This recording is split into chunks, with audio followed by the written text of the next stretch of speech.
توبہ کی آخر کی 2-3 آیتیں بڑی معنی خیز ہیں، وہ اس اعتبار سے کہ جب قرآن مقدس جمع کیا جانے لگا، جب قرآن مقدس کو جمع کیا جانے لگا تو حضرت عمر فاروق رضی اللہ تعالیٰ عنہ نے بڑی سخت کنڈیشن لگائی تاکہ کوئی ایسی آیت نہ لے کے آ جائے جو قرآن کا حصہ نہیں تھا اور قرآن میں اس کو ضم کرنے کی بات کرے، قرآن میں اس کو ایڈ کرنے کی بات کرے۔ وہ کنڈیشن کیا تھی؟ وہ کنڈیشن یہ تھی کہ کوئی بھی اگر قرآن کی آیت لے آ رہا ہے تو 2 گواہ پیش کرے، 2 گواہ پیش کرے کہ اس آیت کریمہ کے نزول کے وقت ہم آقا کے پاس موجود تھے، یا یہ کہ میں نے کسی دوسرے صحابی سے سنا تھا، اور 2 لوگ آ کر گواہی دیں، تب جا کر کوئی آیت کریمہ قرآن مقدس جو جمع کیا جا رہا تھا اس میں ایڈ کیا جائے گا، اس میں ڈال دیا جائے گا۔ الحمدللہ جمع ہوتا رہا قرآن اور پورا مصحف بن گیا، لیکن یہ 2 آیت کریمہ لقد جاءکم رسول من انفسکم عزیز علیہ ما عنتم حریص علیکم بالمؤمنین رؤوف رحیم، اور فَإِن تَوَلَّوْا فَقُلْ حَسْبِيَ اللَّهُ لَا إِلَٰهَ إِلَّا هُوَ عَلَيْهِ تَوَكَّلْتُ وَهُوَ رَبُّ الْعَرْشِ الْعَظِيمِ۔ یہ 2 آیت کریمہ ایک صحابی لے کر آئے اور انہوں نے کہا کہ میں نے آقا سے یہ سنا ہے کہ یہ قرآن کا حصہ ہے آیت کریمہ۔ تو حضرت عمر نے کہا ٹھیک ہے، اگر سنا ہے تو پھر 2 گواہ، 2 witness are necessary، 2 گواہ ضروری ہے، بغیر اس کے اس کو قرآن میں نہیں رکھا جائے گا۔ تو انہوں نے کہا میرے پاس تو گواہ نہیں ہے۔ کہا اگر گواہ نہیں ہے تو پھر اس کو قرآن کے حصے میں نہیں رکھا جائے گا، کیونکہ 2 گواہ ضروری ہے۔ اب جو صحابی لے کے آئے تھے ان کا معاملہ دیکھیں۔ نبی پاک صلی اللہ علیہ وسلم اپنی حیات ظاہری میں ایک مرتبہ ایک یہودی سے کوئی ڈیل کیا اور ڈیل میں یہ ثابت ہوا آقا صلی اللہ علیہ وسلم نے جو چیز خریدی اس کی قیمت کچھ 40 دینار یا 40 درہم تھی۔ وقت گزرا، وہ یہودی آیا اور کہا اے محمد صلی اللہ علیہ وسلم، وہ جو آپ نے چیز خریدی تھی اس کی قیمت آپ نے نہیں دی، ادھار لیا تھا، اب دے دیں۔ تو میرے آقا نے ارشاد فرمایا ہاں مجھے یاد ہے، تمہارا 40 درہم یا 40 دینار میرے ذمے میں ہے، میں اس کو دے دوں۔ تو یہودی کہنے لگا نہیں نہیں نہیں، 40 نہیں، وہ 80 تھے، 40 نہیں تھے، وہ 80 تھے، آپ کو 80 دینا ہے۔ میرے آقا نے مسکرا کے ارشاد فرمایا نہیں، ہماری جو بات ہوئی تھی وہ یہی ہوئی تھی کہ ہم 40 میں یہ سامان نہیں۔ اس نے کہا نہیں نہیں نہیں نہیں، 40 نہیں، 80 میں ہماری بات ہوئی تھی، 80 آپ کو دینا ہے۔ بہرحال آقا مسکرا کر اس کو کہتے رہے کہ ہماری بات 40 میں ہوئی تھی، اور یہ بضد رہا کہ نہیں 80 میں ہوئی، 80 میں ہوئی۔ ایسے میں ایک صحابی ادھر سے گزرے اور جب دیکھا کہ آقا صلی اللہ علیہ وسلم اور یہودی آپس میں گفتگو کر رہے ہیں اور دیکھا معاملہ پیسے کا ہے، 40 اور 80 میں بات اٹکی ہوئی ہے، تو وہ صحابی آتے ہیں، آ کر کہتے ہیں او یہودی، میرے آقا نے 40 ہی میں ڈیل کیا تھا، 40 ہی میں یہ بات کی تھی۔ تو میرے آقا نے ارشاد فرمایا میرے پیارے صحابی، جس وقت میری اس یہودی سے ڈیل ہوئی تھی اس وقت تو تم موجود نہیں تھے، تو تم کیسے کہہ سکتے ہو یہ ڈیل 40 ہی میں ہوئی تھی اتنے یقین کے ساتھ؟ اب صحابی کا جواب ملاحظہ فرمائے اور ایمان تازہ کرنے۔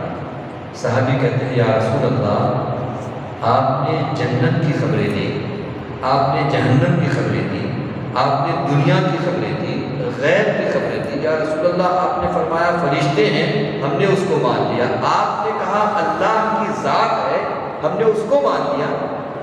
جب ساری خبریں ہم آپ کی مانتے رہے ہیں اور اس میں یہ ہم نہیں پوچھ رہے کہ آپ ایسا کیسے کہہ رہے ہیں، تو یا رسول اللہ یہ 40 اور 80 والی بات میں ہم آپ کی بات کیوں نہ مانیں؟ آپ نے 40 ہی میں بات کی تھی۔ تو میرے آقا صلی اللہ علیہ وسلم نے ارشاد فرمایا ایک مجلس میں کہ اے میرے صحابہ، جہاں پر 2 گواہوں کی ضرورت ہو، توجہ دیں، جہاں پر 2 گواہوں کی ضرورت ہو اور میرے یہ صحابی تنہا ہو تو ان کی تنہا گواہی 2 کے برابر مانی جائے گی، 2 کے برابر مانی جائے گی۔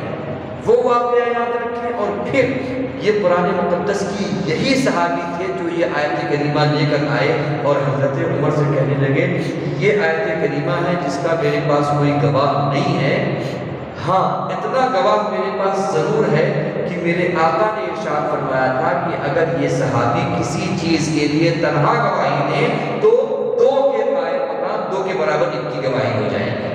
اللہ اکبر۔ ایک دوسرے صحابی کھڑے ہوتے ہیں اور عرض کرتے ہیں ہاں امیر المؤمنین ایسا ہے، آقا صلی اللہ علیہ وسلم نے ایک مجلس میں فرمایا تھا کہ ان کی تنہا گواہی 2 کے قائم مقام 2 کے برابر ہو جائے گی۔ اور پھر یہ آیت کریمہ قرآن مقدس میں شامل کر لیا گیا۔ اب آپ دیکھیں اللہ کے رسول صلی اللہ علیہ وسلم نے کسی اور سے تو نہیں فرمایا کہ ایک گواہی 2 کے برابر ہو جائے گی، کسی اور سے نہیں فرمایا، بلکہ انہی صحابی کے بارے میں فرمایا جو ایک مدت دراز کے بعد تنہا گواہ ہوں گے اور ان کی گواہی کی بنیاد پر قرآن کے 2 آیتوں کو قرآن میں شامل کیا جائے گا۔ میرے آقا صلی اللہ علیہ وسلم کہاں تک ملاحظہ فرما رہے تھے، کہاں دیکھ رہے تھے؟ آج دنیا کا انسان اگر ان آیتوں کو پڑھ کر اور ان کے سبب نزول کو، ان کے پس منظر میں کیا ہے اس کو اگر واقعتاً اپنے دل میں بسا لے، پڑھ لے، اچھے سے سمجھ لے تو انسان کا ایمان تازہ ہو جائے گا۔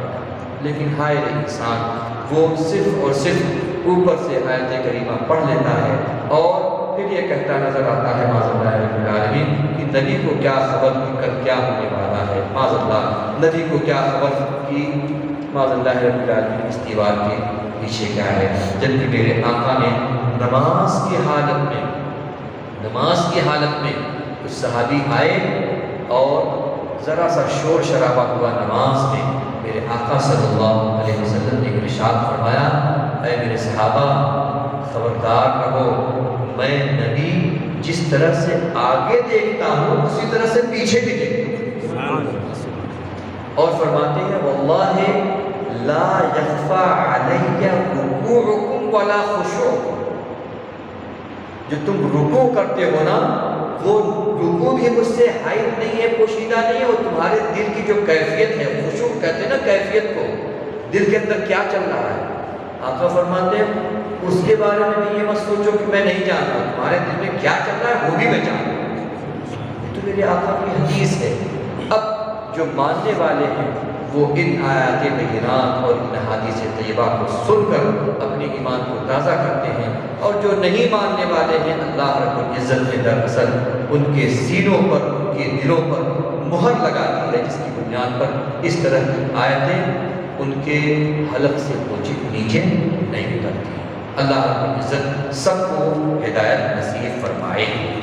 آج ہم لوگوں نے 11ویں پارے سے کے نصف سے تلاوت شروع کی اور آپ نے سماعت کی، اور اسی آیت کریمہ میں یا اسی نصف کے حصے میں رب تبارک و تعالیٰ نے ارشاد فرمایا بڑی باتیں ہیں، لیکن چونکہ وقت کم ہوتا ہے اس میں مختصر جو بہت ہی جامع چیز ہے وہ آپ کے سامنے پیش کرتا ہوں۔ اللہ نے فرمایا کہ اے میرے بندو، جب تمہیں اللہ کی رحمت اور اس کا فضل ملے تو تم خوشیاں مناؤ۔ توجہ دیں، جب اللہ کی رحمت حاصل ہو تو کیا کرو؟ خوشیاں مناؤ۔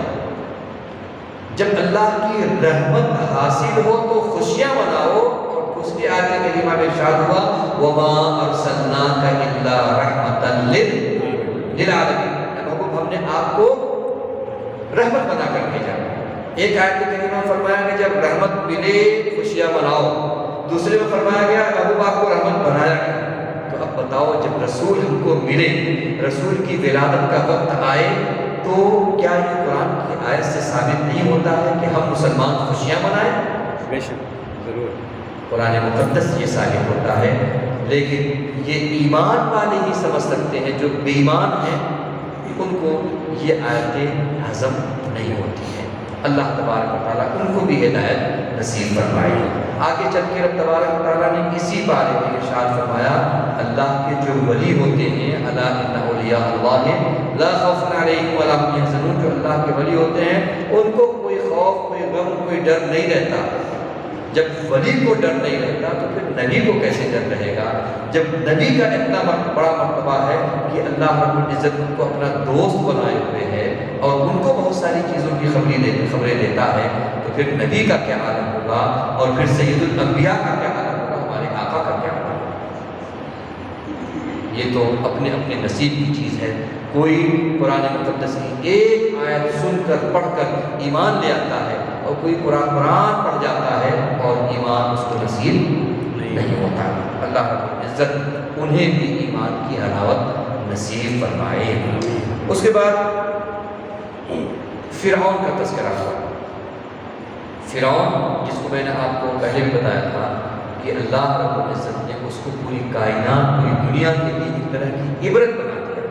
قرآن کہتا ہے فَالْيَوْمَ نُنَجِّيكَ بِبَدَنِكَ لِتَكُونَ لِمَنْ خَلْفَكَ آیَةً، اے فرعون ہم تیرے بدن کو ایسا بنا دیں گے، پوری کائنات، پوری دنیا کے لیے تو ایک عبرت ہو جائے گا، ایک نشان ہو جائے گا۔ آج آپ دیکھ لیں تقریباً 4,500 سال، کتنے؟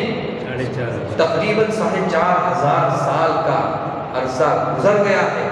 اس فرعون کو نہ تو زمین نے قبول کیا، نہ تو سمندر نے قبول کیا، آج بھی مصر کی میوزیم میں اس کی لاش پڑی گئی ہے، اور الحمدللہ ہم لوگوں نے بارہا اس کو دیکھا، اور جب بھی دیکھا تو یہ آیت کریمہ نگاہوں کے سامنے گشت کرنے لگی کہ اللہ رب العزت جس کو چاہے لوگوں کے لیے عبرت بنا دے۔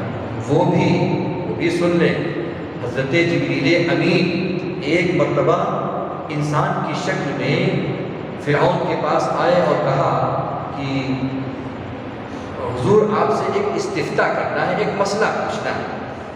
فرعون سے انسان کی شکل میں کہ آپ تو اتنی بڑی سلطنت کے مالک ہیں، اگر آپ اپنے کسی غلام کو جس کو آپ ہر طرح کی سہولت دیتے ہیں، وہ اگر آپ کی بات نہ مانے اور آپ کی بغاوت کرے تو آپ کیا کریں؟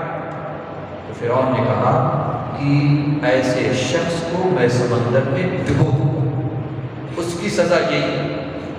تو حضرت جبریل امین نے کہا حضور اس کو لکھ دیجئے، میرے پاس یہ رہے موجود۔ تو فرعون نے لکھوا کے حضرت جبریل امین کے پاس دیا، اور جبریل امین علیہ السلام و تسلیم جب فرعون سمندر میں ڈوبنے لگا تو حضرت جبریل امین وہی پرچی لے آ کر فرعون کو دکھائے کہ تم نے ہی کہا تھا کہ اگر کوئی مالک اپنے تمام غلاموں کو اچھے سے برتاؤ کر رہا ہے اور غلام اپنے مالک کی بات نہ مانے تو اس کو تم نے کہا تھا کہ تم ڈبا کے مار دو گے۔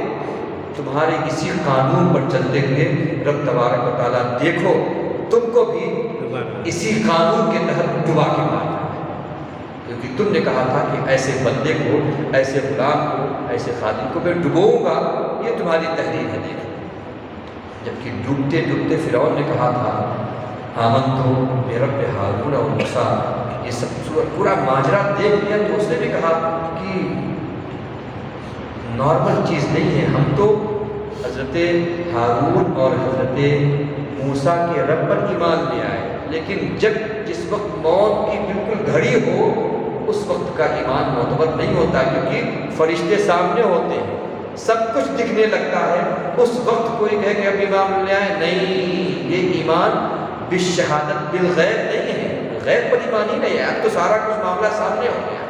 فرشتے جب نزع کا عالم ہوتا ہے، سکرات کا وقت ہوتا ہے، کسی کے موت کا بالکل قریب وقت ہوتا ہے، کہہ لیجیے 1 منٹ یا آدھا منٹ یا کچھ سیکنڈ پہلے فرشتے پہنچ جاتے ہیں اور انسان کو دکھنے بھی لگتا ہے کہ فرشتے ارد گرد ہیں، اور ایسے میں آپ نے کبھی کسی بھی انسان کو دیکھا ہوگا تو محسوس کیا ہوگا کہ وہ بہت الٹی سیدھی باتیں کر رہا ہے۔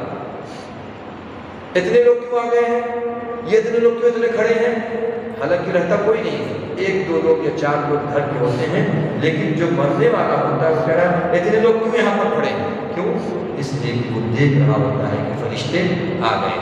اگر اللہ والا ہے، مومن ہے، تو جنت کے فرشتے، ایمان والے اور وہ فرشتے جو اس کی روح کو جنت کی طرف لے جانے والے ہیں، وہ فرشتے ہوتے ہیں۔ اور اگر کوئی بیمان ہوتا ہے تو اس کے لیے وہ فرشتے ہوتے ہیں جو اس کو جہنم میں لے کر جانے والے ہوتے ہیں۔ بہرحال فرعون یہ پوری کائنات کے لیے آج بھی عبرت ہے اگر انسان اس کو سمجھے تو۔ اور جس نے فرعون کی لاش پر تحقیق کی تو وہ اس نے بتایا کہ اس کی لاش بہت پرانی ہے۔ اچھا ایک چیز اور بتا دوں کہ کوئی ایک ایسا ہی بندہ صرف ایک ہی ہے کہ مرنے کے بعد جس کا پاسپورٹ بنا ہو، مرنے کے بعد جس کا پاسپورٹ بنایا گیا ہو اور بنوانے کے بعد پھر اس کو سفر کروایا گیا ہو۔ یہی فرعون جب اس کی لاش کو سمندر سے نکالا گیا تو اس کی لاش کی مرمت کے لیے اس کو فرانس بھیجا گیا تھا۔ ظاہر ہے پاسپورٹ ہونا چاہیے، پتہ نہیں کتنے 100 سال، کہہ لیجیے کتنے 1000 سال کے بعد اس کے پاسپورٹ کو بنایا گیا اور پھر فرانس بھیجا گیا۔ اور جو بندہ، جو ڈاکٹر اس کا ٹریٹمنٹ کر رہا تھا، اس کی کھال وغیرہ بنا رہا تھا، بعد میں پتہ چلا کہ اس نے کہا کہ یہ تو بہت پہلے مرا ہوا ہے، ایسے ہے ایسے ہے ایسے ہے۔ کسی مسلم اسکالر نے اس کو بتایا کہ تم یہ آج کہہ رہے ہو، ہمارا قرآن بہت پہلے کہہ چکا ہے۔ تو سننے میں آیا کہ وہ بندہ جو ڈاکٹر تھا وہ مسلمان بھی ہو گیا کہ جس قرآن نے اتنی پہلے کی خبر دی ہے وہ قرآن جھوٹا نہیں ہو سکتا، اور وہ رب بھی جھوٹا نہیں ہو سکتا، وہ بھی مسلمان ہو گیا ہے۔ تو یہ اپنے اپنے نصیبے کی چیز ہے کہ ایک آیت کریمہ کسی کے لیے ایمان کا سبب بن جاتا ہے، اور کوئی پورا قرآن پڑھ جاتا ہے لیکن قرآن اس کو ہضم نہیں ہوتا۔ اللہ رب العزت ہم سب کو عمل خیر کی توفیق عطا فرمائے۔ آگے چل کے حضرت نوح علیہ السلام کا واقعہ اور ان کی کشتی کا واقعہ بڑی تفصیل کے ساتھ بیان کیا گیا ہے، کس طرح سے حضرت نوح علیہ السلام نے لوگوں کو سمجھایا، لوگ نہیں مانے۔ پھر حضرت نوح علیہ السلام کے ساتھ کشتی میں بہت مختصر لوگ سوار ہوئے، جو سوار ہوئے وہی محفوظ رہے، باقی سب کو غرقاب کر دیا گیا، سب کو ڈبو دیا گیا۔ نوح علیہ السلام کا خود اپنا بیٹا وہ یہ کہہ رہا تھا نہیں میں نہیں بیٹھوں گا، میں تو چلا جاؤں گا فلاں پہاڑ پہ چلا جا کے رہوں گا۔ حضرت نوح علیہ السلام نے کہا اے میرے عزیز آجا، مجھے خبر نہیں ہے کہ اللہ تعالیٰ کی طرف سے عذاب آنے والا ہے، آجا بیٹھ جا، لیکن وہ نہیں بیٹھا۔ بتانا یہ ہے کہ وہ بھی ڈوب گیا۔ گویا نجات صرف اس کو ملنے والی ہے جو ایمان والے ہیں، جو ایمان والے ہیں صرف ان کو نجات ملنے والی ہے۔ اگر حضرت نوح علیہ السلام کا بیٹا بھی کوئی ہو، نبی کا بیٹا بھی کوئی ہو، نبی کی بیوی بھی کوئی ہو اور ایماندار نہیں ہے تو پھر اس کو نجات نہیں ملنے والی ہے۔ خود حضرت لوط علیہ السلام کی بیوی اور اللہم صلی علی النبی، لوط علیہ السلام کی بیوی وہ ایمان نہیں لے آئی تھی، حضرت لوط علیہ السلام کی بیوی تھی، لیکن اس کے باوجود بھی اس کے تعلق سے قرآن نے فرمایا یہ جہنمی ہے۔ کیوں؟ اس لیے کہ ایمان دار و مدار ہے جہنم کے بچنے کے لیے اور جنت میں داخلے کے لیے۔ اس سے پتہ چلتا ہے کہ ہمیں اپنے ایمان کو سلامت رکھنا چاہیے، اور آج کے دور میں ایمان کو سلامت رکھنا بہت کٹھن بات ہے۔ جب حالات اس طرح کے بگڑ رہے ہوں، کوئی کچھ بھی بک رہا ہے، حاجی صاحب آج تو حالت یہ ہو گئی کہ جس کو ذرا سا فیمس ہونا ہے، مشہور ہونا ہے، ذرا کچھ مسلمانوں کے خلاف کچھ بول دو۔ ابھی ایک نوٹنکی، ایک کبیرہ، اس نے کہا کہ مسلمانوں کی عورتوں کے ساتھ ایسا ایسا ایسا کریں، شہرت، صرف شہرت کی۔ ہم نے کہا کہ ابھی اس بندے کی حالت یہ ہے کہ اگر کوئی مسلمان ایک تماچا، قسم خدا کی ایک تماچا اگر صحیح سے مار دے تو زمین دوز ہو جائے، ایک تماچا۔ لیکن بس مسلمانوں کے خلاف ذرا سا زہر اگل دو، پھر تو میڈیا والے بھی خوب اس کا پرچار کریں گے اور اس کے بعد وہ ہیرو بن جائیں گے۔ جبکہ اس کی اپنی حالت یہ ہے کہ میں کہتا ہوں اللہ اگر ہمارا کوئی بچہ بھی کھڑا ہو کے دو جھاپڑ لگا دے تو وہیں پر وہ پیشاب نہ کر دے تو کہتا مسلمانوں کے اندر جو حرارت ایمانی، لیکن بس یہ ہے کہ مسلمانوں کے خلاف بولو گے تو پھر تمہارا گراف بڑھ جائے گا اور پھر حکومت کی نگاہ میں آ جاؤ گے، ان کا سپورٹ ملے گا۔ عجیب حالت ہے، عجیب وبا چلے گی۔ ایسے میں ہم کو اور آپ کو چاہیے کہ ہم اپنے رب کی طرف رجوع کریں، اپنے گناہوں سے توبہ کریں۔ یہ یقینی طور پر ہمارے گناہوں کی نحوست ہے جو ہمارے اوپر مسلط ہو رہی ہے۔ بتائیں جن کو پیشاب کرنے کا طریقہ صحیح سے نہیں معلوم ہے، وہ آج ہم کو یہ بتانے چلے ہیں کہ مسلمانوں کے اندر یہ کرنی ہے، مسلمانوں کے اندر یہ اچھائی ہے، مسلمانوں کے اندر یہ برائی ہے۔ ہم نے کہا تجھ کو پیشاب کرنے کا طریقہ نہیں ہے۔ اگر تجھ سے مسئلہ پوچھ لیا جائے کہ گرمی میں پیشاب کرتے وقت ڈھیلا کیسے لیتے ہیں اور ٹھنڈک میں پیشاب کرتے وقت ڈھیلا کیسے لیتے ہیں، تجھ کو وہ بھی خبر نہیں ہے، اور بتانے چلا ہے کہ مسلمانوں کے اندر جو 3 طلاق ہے وہ ایسا ہے ویسا ہے۔ ارے نادان، تو نے قرآن صحیح سے پڑھا ہی نہیں، قرآن پڑھا ہوتا تو اس طرح کی بات نہیں کرتا۔ لیکن خیر ہائے افسوس، جو قرآن پڑھے ہوئے نہیں ہیں وہ جج بنے ہوئے بیٹھے ہیں۔ گوالیئر کا ایک بندہ، پتہ نہیں کون، قریشی اس کا نام ہے، جو یہ ابھی لاسٹ 1 مہینہ پہلے جو حجاب کا مسئلہ اٹھا تھا، اس نے ڈیسیزن لکھتے ہوئے کہا کہ مسلمانوں کے ہاں حجاب از ناٹ کمپلسری، حجاب is not mandatory for Muslim women. نے کہا تو کہنے کو تو اپنے آپ کو خود بھی مسلمان کہہ رہا ہے، لیکن تجھ کو پتہ ہی نہیں کہ تجھے قرآن پڑھا بھی ہے صحیح سے کہ نہیں پڑھا۔ اگر ہم کو آج بھی بلندی چاہیے تو آج بھی ہم کو جہاں دین پڑھیں وہیں پر دنیا کی تعریف بھی اچھے گریڈ کی تعلیم حاصل کریں۔ ہمارے بچے بیرسٹر بنے، ہمارے بچے اچھے پروفیسر بنے، ہمارے بچے ڈیبیٹ کرنے والے بنے، تب جا کے ہم کو ترقی ملے گی۔ آج ہمارا گراف بہت نیچے ہے نا۔ ابھی اگر کوئی ایک بندہ کھڑا ہو کے غیروں میں سے اور اسلام کے خلاف کچھ بکنے لگے تو ظاہر ہے ہمارے پاس ایسے بندوں کی بہت کمی ہے کہ ان کا جواب دے سکیں، اور جو ہیں بھی وہ بکے ہوئے لوگ ہیں۔ 5,000 10,000 لے کر پہنچ جائیں گے اسٹوڈیو میں، اور ان کو اگلا بندہ طرح طرح کی باتیں کرتا ہے اور یہ جواب نہیں دے پاتے ہیں، اور بعد میں یہ ہوتا ہے کہ مسلمانوں کا مذہب کمزور ہے۔ اس وجہ سے ہم کو اس پر بھی کام کرنے کی ضرورت ہے کہ ہمارے بچے جہاں دین کی تعلیم حاصل کریں وہیں پر ہمارے بچے ڈاکٹر بھی بنے، ہمارے بچے اچھے بیرسٹر بنے، اچھے لائر بنے، دین کی چیزیں ان کے ذہن میں رہیں اور جج تک بنے، تب جا کے وہ اسلام کی خوبصورتی لوگوں کے سامنے پیش کر سکیں گے۔ الحمدللہ رب العالمین، حضرت نوح علیہ السلام کا، حضرت لوط علیہ السلام کا، ابراہیم علیہ السلام کا، یہ سب واقعہ بڑی تفصیل کے ساتھ بیان کیا گیا ہے۔ سب کا معال یہ رہا، سب کا خلاصہ یہ رہا کہ جنہوں نے ان انبیاء کرام پر ایمان لا کر اپنے آپ کو سرفراز کیا وہ محفوظ رہے، اور جو ایمان نہ لے آئے ان کو اس دنیا سے ہی مٹا دیا گیا۔ حضرت لوط علیہ السلام کے واقعے میں آتا ہے فلما جاء امرنا جعلنا عالیہا سافلہا وامطرنا علیہا حجارۃ من سجیل منضود، کہ جب ہمارا حکم آیا تو ان کے اوپر پتھروں کی بارش ہوئی اور پوری بستی کو پلٹ دیا گیا۔ محال یہ ہے کہ جنہوں نے گناہوں میں ملوث ہو کے ایمان نہ رکھا انبیاء پر، اللہ پر، ان کا نتیجہ یہ نکلا۔